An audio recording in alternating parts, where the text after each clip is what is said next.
Silas Malafaia deu um chilique, um piti daqueles. Vamos saber como é que isso aconteceu e acompanhar este doce momento com Pedro Zambarda aqui no Plantão do Meteoro. Ai, mas vocês não são imparciais.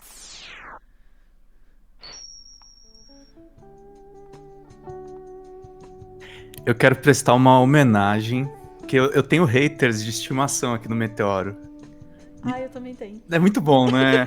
E tem um maluco que falou, porque eu uso @drops de jogos aqui nos plantões, né? Aí o pessoal falou: esse Pedro de jogos é um fofoqueiro, e esse aqui é o corte da fofoca, porque infelizmente a gente não conseguiu a gravação do Malafaia berrando. É a única coisa que eu me arrependo desse tudo corte. bem, todos nós vamos imaginar. Exato. Imaginemos. Imagina na sua casa.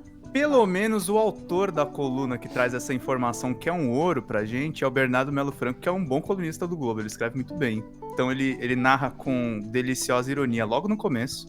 O documentário expõe Malafaia como pastor de palanque e mau profeta. Apocalipse nos Trópicos retrata a aliança de fundamentalistas religiosos com Bolsonaro. E aí, Ana, ele nem faz aquela coisa tipo rocambolesca, assim, de jogar no pé da matéria a notícia. Não, tá nas primeiras linhas. É maravilhoso. Silas Malafaia não gostou do documentário Apocalipse nos Trópicos, o novo documentário de Petra Costa. Convidado para uma sessão especial de quinta-feira, o pastor saiu aos berros da sala de cinema. Deve ter se irritado com a própria performance diante das câmeras. Você imagina ele fininho assim. Alexandre, demais! Tipo, um negócio meio assim, né? O filme mostra como o crescimento dos evangélicos e a ascensão dos pastores fundamentalistas influenciam a política brasileira na última década. Personagens desses tempos estranhos, Malafaia não se constrange em usar o nome de Deus para direcionar o voto dos fiéis. O pastor pulou de galho em galho em sua peregrinação palanqueira, apoiou Lula, José Serra, Aécio Neves até firmar aliança com Jair Bolsonaro, às vésperas da eleição de 2018. 2 dias depois da vitória, o capitão marchou até a igreja de Malafaia, onde foi recebido com um coro de mito, mito. Deus escolheu as coisas fracas para confundir as fortes. Deus escolheu as coisas vis de pouco valor, as desprezíveis que podem ser descartadas, as que não são, que ninguém dá importância, para confundir as que são, para que nenhuma carne se glorie diante dele. É por isso que Deus te escolheu, disse o pastor, dirigindo-se ao presidente eleito. Ao fim da Eu acho que Deus estava certo, porque eu tô bem confusa. Eu adorei que essa frase não significou absolutamente nada, né? Absolutamente. É tipo, é uma maior, assim, nariz de... Você sabe o que é nariz de cera, ô chat? Adoro minha figura de Nariz de cera. Não, eu sei de uma... Agora é fofoquinha mesmo. Eu sei de uma briga de 2 jornalistas que eu conheço que começou num comentário de um post meu no Facebook, que um falou, você só escreve nariz de cera. Aí desabou. Isso é uma grande ofensa. É uma grande ofensa. Depois a gente explica. Assim, pra escritor pode ser às vezes elogio, mas jornalista, aí ferrou. Ao fim da cena, a diretora repete o que foi dito no púlpito. Deus escolheu as coisas loucas, fracas, vis e desprezíveis, sublinha. Usando esses verbos bíblicos, Malafaia inaugura um novo tipo de líder para o Brasil, arremata numa síntese do que o país viveria nos anos seguintes. O documentário retrata o jogo bruto do pastor para defender os seus interesses terrenos. Quando Bolsonaro indicou André Mendonça ao Supremo, ele ameaçou fazer campanha contra senadores que resistiam a aprovar o ministro terrivelmente evangélico. Quando os outros pastores se aproximaram de Lula em 2022, ele ameaçou demonizar um a um nas redes sociais. Aqui a gente destrói os caras, disse exibindo o celular. Não vem que a gente arrebenta eles. Em outra cena reveladora, Malafaia despeja ira sobre o motoqueiro que ousou mudar a faixa diante do seu carro, depois avisa sem esconder o sadismo que seus seguranças dariam um susto no rapaz. Os amigos de Bolsonaro em Rio das Pedras ficariam orgulhosos. O pastor é um caso de sucesso da teologia da prosperidade, transformou uma pequena igreja no subúrbio do Rio num império milionário de empresas e templos. Não necessariamente nessa ordem, vaidoso ele se deixou filmar ao volante de uma BMW blindada e a bordo de um jatinho batizado Favor de Deus. Jatinho Favor de Deus. Que nome, né, gente? Tá merda. Fubanga total. Vamos lá. Fubanga é uma palavra bonita, né, gente? Tô começando a gostar. Então essa foi a coluna do Bernardo. O meu site favorito de fofoquinhas gospel, o Fuxico Gospel, já deu alguns tons assim mais... É a mesma notícia, tá, gente? Não é nenhuma novidade, mas ele já bota aqui, né? O pastor Silas Malafaia protagonizou uma cena constrangedora diante da sessão especial do documentário Apocalipse nos Trópicos, dirigido por Petra Costa, na última quinta-feira. Convidado para assistir o filme, ele deixou a sala aos berros, visivelmente irritado com a sua própria participação. E aí repete, na verdade, aí as informações do Globo. Aí, doutora Ana, uma coisa só que eu queria falar, não exatamente do Silas, tá? Mas da escolha da Petra de falar do Silas Malafaia. Eu acho excelente, só que tem um grande problema que o pastor Sérgio Duzilek apontou numa entrevista pro meu amigo Adriano Viaro lá no DCM, que é o seguinte. A gente tem que desmontar o Silas Malafaia, mas... Pro fiel evangélico, por exemplo, isso aqui que a gente cansa de falar, ele tem um jatinho chamado Favor de Deus, ele tem uma BMW blindada. Isso é legal, é legal ter documentado, é legal, isso eu acho que é uma coisa que a Petra Costa acertou mais, porque, por exemplo, há um tempo atrás, a Juliana Dalpiva, que eu também faz um trabalho que eu respeito muito, mas ela fez um podcast no ICL, que, apesar da qualidade técnica, a única novidade que ele trazia pra gente era uma planilha de gastos do patrimônio do Malafaia. Pro público evangélico isso não faz diferença. E eu tô falando isso com o máximo respeito, tá? Não tô atacando o trabalho do ICL, mas a questão é, tipo, como é que a gente desconstrói a figura do Malafaia? Eu, sinceramente, não sei. E aí o Sérgio Duzilek fala um pouquinho a respeito disso, e ele fala do efeito rebote que a gente às vezes tem. Eu falo até como uma autocrítica, tá, gente? Porque provavelmente esse corte do Meteoro vai ter muito view, mas vai ter muito view por conta dos fiéis do Malafaia despejando hate aqui. E a gente precisava em algum momento desarmar essa turma. A gente precisava mostrar, gente, assim, vocês estão entregando um país para um cara que paga trio elétrico pro Bolsonaro cometer crime na Paulista e que ele comete crime contra o Alexandre de Moraes na Avenida Paulista. Não acontece nada com esse cara. Não acontece absolutamente nada com esse cara. A gente precisa, tipo, quebrar, porque, assim, quem apoia ele não é só os milionários que pagam jatinho, é gente que não tem aonde cair morta. E tá dando dízimo pra essa igreja. Assim, é uma bomba relógio isso aqui. E aí vamos ouvir um pouco do Sérgio. Eu acho legal o Sérgio Duzilek porque ele foi um pastor que se posicionou pró-Lula e ele tá alertando, ele alertou a Fundação Perseu Abramo, alertou o PT sobre esse problema dos evangélicos. Vamos ouvir um pouquinho. Isso, inclusive, por exemplo, pode ter alguém de extrema direita que não sabia quem era Malafaia, vê todo mundo falando do Malafaia na esquerda e vai lá ver, opa, gostei desse cara. Aham. E aí você joga adeptos para ele, seguidores para ele. Esse é um problema de quem nunca leu um teólogo luterano chamado Friedrich Schleiermacher.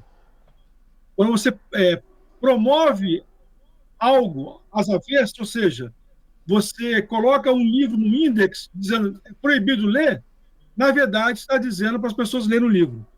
Você acaba contribuindo para a vendagem do livro. Se você começa a bater muito no Silas Malafaia, você está promovendo ele, você não está desbastando ele. Essa é a questão. E a segunda coisa, eu acho que uma vez eu falei isso com você, da ausência de curadoria evangélica, né? Nesses materiais. Por quê? Porque, assim, quando você massifica muito na figura de um pastor e tal, isso aí é facilmente contornado e distorcido pelo lado de lá como uma perseguição religiosa. Aí, tá vendo? A esquerda quer fechar as igrejas, quer matar os pastores.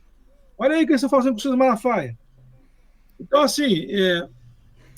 E aí que tá, veja, eu não vejo problema em falar... Eu acho que a Petra acertou mais do que o ICL, porque o ICL fez uma matéria meio padrão a respeito do Silas sobre o patrimônio dele, que é uma coisa que eu não sei aonde isso bate na sociedade. A sociedade sabe que ele é rico. A questão toda que o Sérgio coloca é isso. O nosso campo... e eu falo isso sendo uma pessoa agnóstica, tá, gente? Eu não sei se Deus existe, sinceramente. Mas eu acho que a gente tem que conversar com esse público, assim, de alguma forma. A gente tem que falar com essa turma e falar, gente, Eu não quero. O Lula foi o cara que mais abriu igrejas evangélicas. Eu não quero. Não tô atentando contra a religião de vocês. Agora, um cara que faz esse tipo de pregação política, que protege um cara. Aí vamos mexer um pouco com as sensibilidades religiosas. Como é que um cara é de Deus se morreram 700 mil pessoas numa pandemia e ele não fez nada? Uhum. É isso que eu tô falando. Aí eu não tô nem falando do ponto de vista jornalístico. Jornalisticamente, o Silas Malafaia é pauta. Agora, do ponto de vista político, da nossa militância, a gente tem que parar de só odiar crente. Uhum. A gente precisa estabelecer pontes com essa turma. Senão a gente vai perder 26, gente. E veja, estabelecer pontes, Pedro, eu não diria que é nem. Porque muitas vezes isso parece como, a gente precisa agradar o evangélico, e não é isso. A gente precisa saber. A gente tem que ouvir. Saber falar a língua. A gente tem que ouvir primeiro. Exatamente. Primeiro ouvir, porque é uma coisa que o Sérgio fala. Ele fala, eu sou pastor, gente, eu tô nas igrejas. E assim, o que a galera tá falando é o problema todo. Assim, agora eu acho que a gente começou a ganhar um pouquinho de terreno, porque o IBGE apontou um dado interessante, que o número de neopentecostais parou de crescer no ritmo que estava antes. Sinal que talvez essa pregação política esteja cansando. E aí, o documentário da Petra Costa é muito útil, porque vai acumulando as críticas ao Silas. Mas a solução não é o documentário dela. A solução é como é que a gente estabelece diálogo, como é que a gente puxa essas pessoas. Ó, eu vou falar um nome aqui que deveria ser mais creditado, e é um cara total, assim, inclusive eu me comprometo até a trazer ele no Meteoro Repórter, porque o papo dele é excelente. A gente tem que conversar mais com o Caio Fábio. O Caio Fábio viu todos esses caras poderosos ascenderem. Ele é o cara que mais ataca o Silas Malafaia e ele é o cara mais conectado dentro dessa religiosidade. A gente tem que aprender a ouvir, gente. Não se trata de concordar. As pessoas têm religião, isso é um dado. A gente tem que ouvir elas e abraçar elas no sentido de elas se sentirem ouvidas também. Uhum. O ponto do Pedro é esse, assim, de novo, quando fala em ouvir, não é concordar e não é agradar, é entender quais são as preocupações e saber endereçar, porque essas preocupações moram aí nessas pessoas, e saber endereçar essas preocupações através de outras respostas que não sejam as respostas que o Silas Malafaia e as igrejas neopentecostais estão oferecendo, entende? Sim. Saber qual é a chave da comunicação para conseguir trazer essas pessoas para outras percepções a respeito da vida. Agora, sobre o caso em questão mesmo, depois de ter falado a coisa séria, sobre o caso em questão mesmo, uma coisa me impressiona. Não me impressiona, na verdade. O Silas Malafaia, eu gosto muito, porque eu venho do documentário, né? Do documentarismo a vida inteira, assim, desde a faculdade, trabalhava com isso. Ele foi assistir um documentário da Petra Costa. E esperava que ele falasse bem dele. E ele ficou... Esse é um atestado de burrice, mas tão grande. Porra, ele não assistiu Democracia em Vertigem? Aliás, eu tô dando Democracia em Vertigem, não sei se você sabe. Eu apareço num frame. Oi? Eu tô... Não sabia, não. Eu tava... No frame, ele disse. no filme. Não fui creditado, Petra Costa, reclamo. Eu tava acompanhando o julgamento do Lula. Eu tava lá, aparece minha carinha lá, cabeção. O cabeção. Mas é isso, assim, sabe? E o cara provavelmente recebeu o convite pra ir no Porra, não quer gritar, não vai, né? Não, e achou que era uma coisa assim, nossa, fui convidado para uma estreia de um filme. Provavelmente ele nem sabe o que é um documentário e não sabe o que é a Petra Costa. Entendeu? É de um nível, pra mim me pegou isso, porque é do nível de uma burrice cinematográfica, assim, tão grande, mas tão grande. E eu sei que o documentário tem essa graça, assim, o documentário é o tipo de filme que você vai chamar os seus assuntos pra plateia e eles vão ficar putos. E não é a primeira vez que a gente vê isso num documentário também, tá?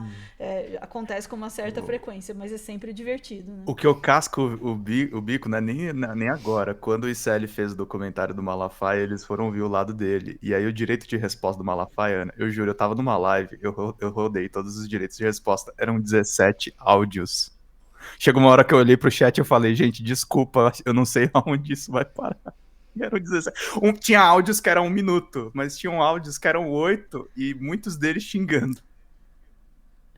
Ele é complicado, gente. Muito De parece. resto, eu concordo aqui com a Marina que disse que é um marketing maravilhoso do filme, fica aí a recomendação. Fica. E, enfim, o Insanidade diz aqui no chat, que ele achava que era pra glorificar ele. Olha, fizeram um filme sobre mim, mãe. Né? Vou lá ver. Agora eu acho Pô, importante uma coisa, doutora documentário, Ana. Manolo. Além de ouvir as pessoas, não é bom a gente tomar um café? Não, nós vamos tomar um café, mas antes eu queria tocar uma música em homenagem ao Malafaia, Ah, e você achou a no, ponte. no menor violino do mundo.